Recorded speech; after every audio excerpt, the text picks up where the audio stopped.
But some of Israel's allies, like France, like the United States, are starting to express concern about the extent of the response. Do you think Israel has gone too far in its response to the horror of what happened? President Macron even said it should stop, there should be a ceasefire. Does the UK believe that Israel is acting proportionately?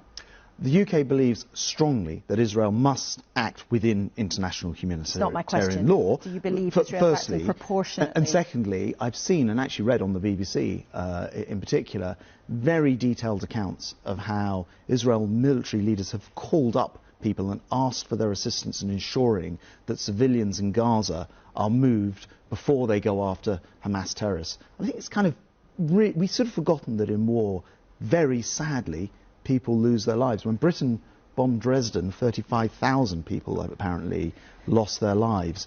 People die in war. When you have an organisation like Hamas hiding and shielding themselves with and under the civilian population, it's a sad fact that some people will lose their lives. You can see, though, that some of Israel's allies, like the US, like France, are uneasy with the scale of that response. That's not to say no civilians are going to be caught up in this. Yeah. That is the sad reality of what people see happening right now. But do you believe, I ask again, what Israel is doing is proportionate?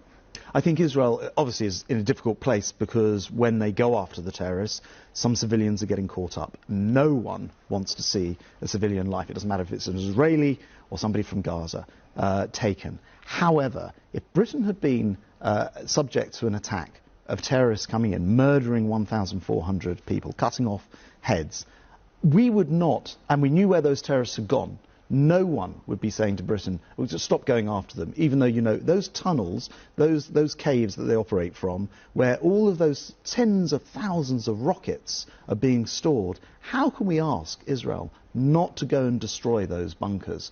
And unfortunately in war, you end up in a situation where other people get caught up in it. The answer is for Hamas to stop using those people as human shields. And by the way, release the over 200 hostages they have, some of whom are Brits.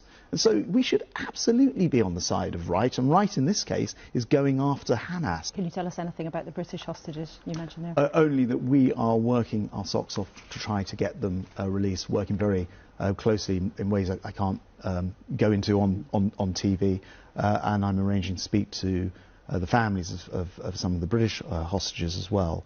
And our thoughts are with those who are being held, well over 200 every single day.